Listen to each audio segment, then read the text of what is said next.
और आज मैं जो चर्चा कर रहा हूँ एरिया ऑफ कॉन, शंकु का क्षेत्रफल ज्ञात करना।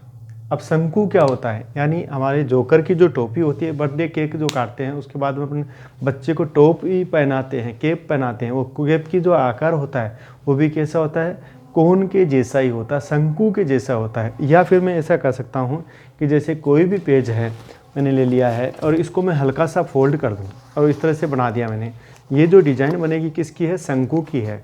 तो शंकु में ये जो लो पार्ट है वो तो क्या कहलाएगा, इसका वक्र पृष्ठीय क्षेत्रफल हिंदी में बोलेंगे और कर्वड सरफेस बोलेंगे इंग्लिश में। अब इसकी ये जो ऊंचाई है ये होगी स्लंट हाइट, यानी तिर्यक ऊंचाई बोलेंगे, और नीचे की जो रेडियस होगी और सीधी जो हाइट होती है उसको क्या बोलेंगे, डायरेक्ट हाइट बोलेंगे। अब इनको रिप्रेजेंट जो करते हैं, देखो इसका जो फॉर्मूला में बताने से पहले एक चित्र बनाऊंगा और चित्र से आराम से समझ में आ जाएगा। ये मैंने फिगर तैयार किया है इसका है। अब यहाँ पर ध्यान रखना है कि ये इसकी जो है डायरेक्ट हाइट है इसकी, और ये इसकी डायमीटर कहलाएगा। डायमीटर का जो आधा होता है वो क्या होती है, रेडियस होती है। तो यहाँ इसको तो मैं एच से, इसको रिप्रेजेंट किया आर से, और इसको पढ़ रहा हूँ एल से। यानी ये जो ऊंचाई है वो कैसी ऊंचाई है, त्रियक ऊंचाई या स्लंट हाइट कहलाती है। अब इन तीनों में जो रिलेशन होगा एक पाइथागोरस की थ्योरम से होगा। देखो आपने ये तो क्या हो गया, परपेंडिकुलर हो गया, ये इसका बेस हो गया, और ये हाइपोटेन्यूज हो गया, यानी हिंदी में बोलेंगे तो ये हो गया लंब, ये आधार हो गया, और ये कर्ण हो गया। तो इनका जो रिलेशन आएगा वो एल का स्क्वायर इक्वल टू एच का स्क्वायर प्लस आर का स्क्वायर होता है। या फिर ऐसा कहूँ मैं कि एल बराबर अंडरूट में इसको लिखा जा सकता है एच स्क्वायर और आर स्क्वायर की फॉर्म में, इसको मैंने लिख दिया है। कंफर्म हो गया। और यहाँ यूनिट का ज़रूर ध्यान रखना है कि यहाँ पर या तो यूनिट आएगी सेंटीमीटर में या मीटर में आएगी। तो अब मैंने यहाँ पर क्या लिख दिया, यूनिट का स्क्वायर, जो भी यूनिट है वो इसकी आ जाएगी यूनिट। अब हम चर्चा करेंगे आगे कि यहाँ पर एरिया जो है किसका निकालना है। तो पहला है curved surface area, curved surface area, face area of cone. अब हिंदी में मैं बोलूँगा शंकु का, शंकु के वक्र पृष्ठीय क्षेत्रफल, शंकु का वक्र पृष्ठीय क्षेत्रफल।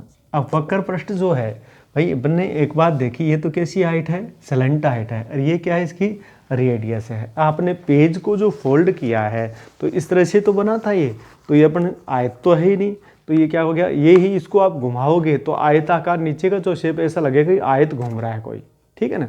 तो ये तो क्या होगी, इसकी स्लंट हाइट होगी, और ये इसका क्या हो गया, बेस हो गया। अब वही आयत वाला फॉर्मूला लेंगे, लंबाई इंटू चौड़ाई, लेकिन यहाँ पर किसको लगेगी, लंबाई तो ये होगी और चौड़ाई ये वाली होगी, लेकिन एक कांस्टेंट वैल्यू से इसको क्या कर दूँ, मल्टीप्लाई कर दूँ। वो कांस्टेंट वैल्यू है पाई, पाई आर एल। तो यहाँ पर आर तो होगी रेडियस और एल होगी स्लंट हाइट, यानी तिर्यक ऊंचाई, इसको हिंदी में बोलेंगे तिर्यक ऊंचाई। अब ये तो किसका क्षेत्रफल है, शंकु का वक्र पृष्ठीय क्षेत्रफल आ गया है, ठीक है ना। अब दूसरा जो मुझे देखना है आधार का क्षेत्रफल। आधार जो है वो कैसा है, वर्ताकार है, तो आधार यानी बेस, आधार का क्षेत्रफल, एरिया ऑफ बेस। या फिर ऐसा कह सकता हूँ कि एरिया ऑफ सर्कुलर सरफेस। तो सर्किल का जो एरिया होगा, नीचे का जो बेस है वो कैसा है, सर्किल के रूप में होता है, तो सर्किल का क्षेत्रफल क्या होता है, पाई आर स्क्वायर होता है। अब आपसे पूछा जा सकता है कि total surface area of cone. देखो मैंने थोड़ा सा बताया अभी थोड़ी देर पहले, ये तो क्या है, इसका वक्र पृष्ठ है ये वाला, तो ये वाला तो क्या बन गया, वक्र पृष्ठ हो गया, यानी कर्वड सरफेस हो गया, क्लियर है। और नीचे वाला जो है क्या बन रहा है, सर्किल बन रहा है। तो सर्किल का क्षेत्रफल जो है मैंने दो प्रकार से लिख दिया है, ये तो हो गया कर्वड का पाई आर एल, और ये हो गया वृत्तीय पृष्ठ का क्षेत्रफल। टोटल क्या करोगे, इन दोनों का टोटल कर दो, pi R L plus pi R square. इन दोनों में कॉमन जो आ रहा है ये वाला आ रहा है, पाई आर कॉमन है, तो एल प्लस आर।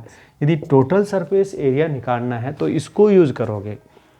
अब आपसे क्वेश्चन ये बनता है कि इसका एरिया निकालने के लिए क्वेश्चन कैसे आएंगे, यानी टिपिकल क्वेश्चन दो प्रकार से आ सकते हैं। यदि आपको रेडियस दे रखी है और सलेंट हाइट दे रखी है तब आपको ये पूछेंगे कि इसका, या नीचे का भी पूछ सकते हैं, ठीक है ना, या हाइट भी पूछ सकते हैं। तो उस कंडीशन में आपको ये वाला भी फॉर्मूला यूज़ करना पड़ेगा, ये भी हो सकता है और ये भी हो सकता है। तीनों प्रकार से क्वेश्चन आ सकते हैं। लेकिन यहाँ पर मैं क्वेश्चन लिख देता हूँ, एक शंकु की ऊंचाई 12 सेंटीमीटर है, या 12 मीटर कर देता हूँ, मीटर है, तथा आधार की त्रिज्या या आधार का व्यास लिख देता हूँ, व्यास 10 मीटर है। तो इसको बनाने में कितने कपड़े की आवश्यकता होगी? A conical tent, height is 12 metre and base diameter of base is 10 meter. Then how much cloth required for prepare this tent? तो इस प्रकार का टेंट बनाने के लिए हमें कितने कपड़े की आवश्यकता होगी? तो कपड़ा देखो नीचे बेस में तो लगेगा ही नहीं, कपड़ा कहाँ लगेगा? ऊपर का जो वक्राकार सरफेस है, कर्वड सरफेस है, उस पर क्या लगेगा? कपड़ा लगेगा। तो अपने को फाइंड आउट क्या करना है? ये वाला निकालना है। तो आपने सबसे पहले देखा कि यहाँ पर here L is equal to 12 metre, ठीक है ना। दूसरा अपने पास क्या है? डायमीटर है। तो आप R निकाल सकते हो। R क्या होता है? डायमीटर बाई 2, यानी डायमीटर का आधा क्या होता है? रेडियस होती है। तो उस अवस्था में आपने क्या लिया? 10/2 इज इक्वल टू 5 मीटर इसकी रेडियस आ गई। अब अप्लाई कर दो इस फॉर्मूले में, तो मैं क्या लिखूँगा? 22/7, क्योंकि पाई की जो वैल्यू होती है वो कितनी होती है? 22/7 होती है। इनटू में क्या करना है मुझे? 12 मीटर इंटू 5 मीटर। अब मुझे थोड़ा सा ध्यान देना है, सॉरी यहाँ पर अभी तो रेडियस आई है, अपने को फाइंड आउट पहले L फाइंड आउट करना पड़ेगा, क्योंकि यहाँ पर L नहीं है, ये क्या है? H है, डायरेक्ट ऊंचाई है। तो अपने को L फाइंड आउट करना पड़ेगा। तो L इज इक्वल टू क्या लिखना मुझे? 12 का स्क्वायर प्लस 5 का स्क्वायर, ये वाला करना है। पहले L निकालना पड़ेगा। तो L निकालने के लिए हमने ये वाला यूज़ कर लिया है, ये लिख दिया है। अब देखिए आगे 169 हो गया। 169 अंडरूट किसका होता है? 13 का होता है, लिख दिया। तो ये किस में आ गई? सलेंट हाइट, ये मीटर में आ गई है। अब मुझे क्या करना है? डायरेक्ट अप्लाई इसमें करनी है। तो ये ध्यान रखना है, कई बार अपन क्या करते हैं कि जो हाइट दे रखी है उसको सलेंट हाइट समझ जाते हैं। तो सलेंट हाइट नहीं समझना है, उसको सलेंट हाइट निकालनी पड़ेगी, क्योंकि डायरेक्ट हाइट है ये।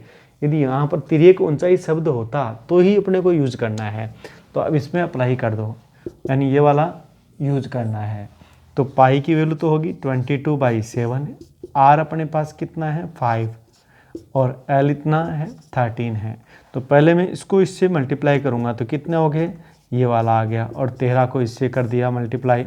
अब 13 को 1110 से मल्टीप्लाई, 0 तो आप ऐसा राइट कर दो, ठीक है ना। आगे इसको मल्टीप्लाई करूँगा, 13 1 जा 13, 13 8 14 डिवाइड बाई 7 मीटर स्क्वायर इसका यूनिट आएगी। क्योंकि मैंने आपको बताया था कि यहाँ पर यदि मिनट है, ये तो ये आएगा यूनिट में ही आएगा, लेकिन एरिया जो आएगा यूनिट स्क्वायर में आएगा, और इसका भी एरिया किस में आएगा? यूनिट स्क्वायर में आएगा। तो ये ध्यान रखना है, मीटर स्क्वायर हो गया। अब डिवाइड करोगे तो 7 2 जा 14, आगे 3 लोगे। अब 3 डिविजिबल नहीं है 7 से, तो how many times? 0 time. Again shift 0 with 3, it's become 30। 30 को डिवाइड किया 7 से, how many times? 4 time. Remaining part is 2, shift 0, अब इट्स बिकम 20। 20 को डिवाइड किया 7 में, how many times? 2 time. Remaining part is 6, shift 0, it's become 60। 60 को divide किया 7 में, अप टू 56, 8 टाइम। तो अप्रोक्सीमेट कितना आ गया ये? तो ये एग्जैक्ट तो नहीं, लेकिन अप्रोक्सीमेट आ गया। तो अप्रोक्सीमेट वैल्यू क्या आएगी? मीटर स्क्वायर में आएगी। ये इसका क्या हो गया? एरिया हो गया है। तो आपसे मीटर में पूछा गया है, कोई दिक्कत नहीं है। कई बार क्या करते हैं कि कॉस्ट भी पूछ लेते हैं कि कपड़े की जो कॉस्ट कितनी आएगी, तो वहाँ पर ध्यान रखना है पर मीटर कॉस्ट दी हुई मिलेगी, और जो पर मीटर है तो मल्टीप्लाई डायरेक्ट कर देना। कई बार क्या करते हैं कि 10 मीटर की दे देते हैं या 100 मीटर की दे देते हैं, तो उस कंडीशन में 10 मीटर की है तो 10 से डिवाइड कर देना, 100 मीटर से तो 100 मीटर है, जो दे रखा हो उससे अपने को क्या करना पड़ेगा, डिवाइड भी करना पड़ेगा। यानी रुपीज़ में है और कितनी मीटर के लिए है। यदि 1 मीटर के लिए दे तो कोई दिक्कत नहीं, सीधा मल्टीप्लाई कर दो। यदि 2 मीटर के लिए तो 2 से डिवाइड करोगे, 3 है तो 3 से डिवाइड करोगे, जो कॉस्ट दे रखी है उसको मल्टीप्लाई करके अपन क्या कर सकते हैं, निकाल सकते हैं। जय हिंद, जय भारत।